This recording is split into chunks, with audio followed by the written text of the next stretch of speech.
माता पिता, भाइयों एवं बहनों, आप सबों को जय यीशु।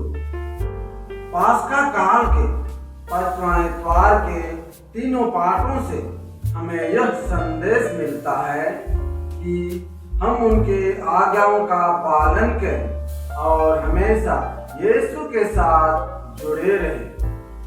यीशु ने सुसमाचार के द्वारा इस बात पर जोर डाला कि विश्वासीगण विश्वास के फल उत्पन्न करें। जो विश्वास के फल उत्पन्न करता है वह पिता को प्रिय होता है तथा ऐसे विश्वासियों को पिता और अधिक कृपा प्रदान करता है।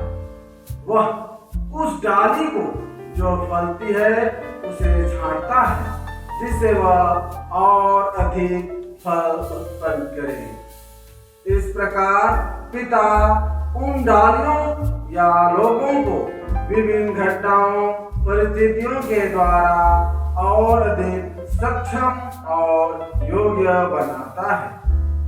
सेवक और असर्फियों के दृष्टांत द्वारा यीशु इस बात को पुनः दर्शाते हैं कि फल उत्पन्न करना विश्वासियों का मूलभूत कर्तव्य है तथा ऐसे फलदायी विश्वासियों को और अधिक दिया जाता है, क्योंकि जिसके पास कुछ है उसको और दिया जाएगा और उसके पास बहुत हो जाएगा, लेकिन जिसके पास कुछ नहीं है उससे वह भी ले लिया जाएगा जो उसके पास है। किसी परिप्रेक्ष्य में ईसा फलहीन अंजीर के पेड़ को सुखा देते हैं, क्योंकि उसमें पत्तियां तो थी लेकिन फल नहीं थे। ईसा की ये बात यही दर्शाती है कि ईश्वर हमसे सदैव फल की आशा करते हैं। इसके विपरीत यदि हम किसी भी कारणवश फल पैदा नहीं करते हैं तो यह बात ईश्वर को अप्रसन्न करती है तथा हमारे विनाश का कारण बनती है। तुम अधिक फल उत्पन्न करो और तुम्हारा फल बना रहे। हमारे फलदायी होने का रहस्य इस बातों में छिपा है कि हम पिता से संयुक्त रहें। पिता से संयुक्त रहकर ही हम जीवन में विश्वास के फल को उत्पन्न कर सकते हैं। जब एक 6 साल के बच्चे ने पहली बार समुद्र की लहरों को देखा तो वह बहुत रोमांचित हो गया। वह उन लहरों के साथ हमेशा के लिए रहना चाहता था, किंतु यह उसके लिए संभव नहीं था। इसलिए वह उन लहरों को एक बाल्टी में भरकर अपने साथ घर ले आया, किंतु बाल्टी में लहरें नहीं थी। जिस प्रकार समुद्र का पानी समुद्र से अलग होकर लहरें पैदा नहीं कर सकता, उसी प्रकार हर एक विश्वासी पिता परमेश्वर से दूर रहकर कुछ भी नहीं कर सकता है। ईश्वर की आशीष हमें जीवन को सफलता प्रदान करती है। इस आय को इंगित करते हुए कहता है, यदि प्रभु ही घर नहीं बनाए तो राजमिस्त्रियों का श्रम व्यर्थ है। यदि प्रभु ही नगर की रक्षा नहीं करे तो पहरेदार व्यर्थ जागते हैं।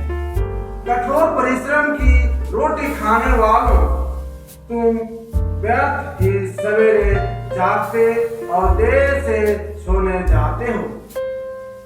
प्रभु भी कहते हैं, जो मुझ में रहता है और मैं जिसमें रहता हूँ वही फलता है, क्योंकि मुझसे अलग रहकर तुम कुछ भी नहीं कर सकते।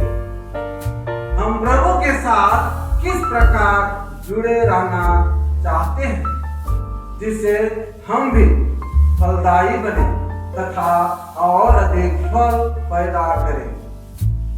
प्रभु से संयुक्त रहने के लिए हमें उनकी शिक्षाओं को मानकर उससे अनुसरण और अपने जीवन को बदलना है।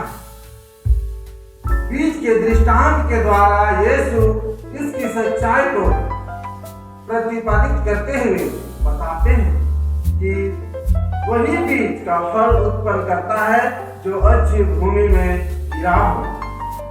इसका तात्पर्य यह है कि बीज को फलदायी बनाने के लिए उसका अच्छी भूमि में अंकुरित होकर बदलना अत्यंत आवश्यक है। जो अच्छी भूमि में बोए गए हैं ये वे लोग हैं जो वचन सुनते हैं, उसे ग्रहण करते हैं और फल लाते हैं। कोई 30 गुना, कोई 60 गुना और कोई 100 गुना फल लाते हैं। जब हम अपने इच्छाओं एवं संसारी बातों को केंद्र में रख कर नहीं बल्कि ईश्वर की शिक्षा के अनुसार अपना जीवन का कार्य करते हैं तथा वचन से मार्गदर्शन पाकर जीवन के छोटे बड़े निर्णय लेते हैं, तब हमारे जीवन में अनेक बदलाव आते हैं।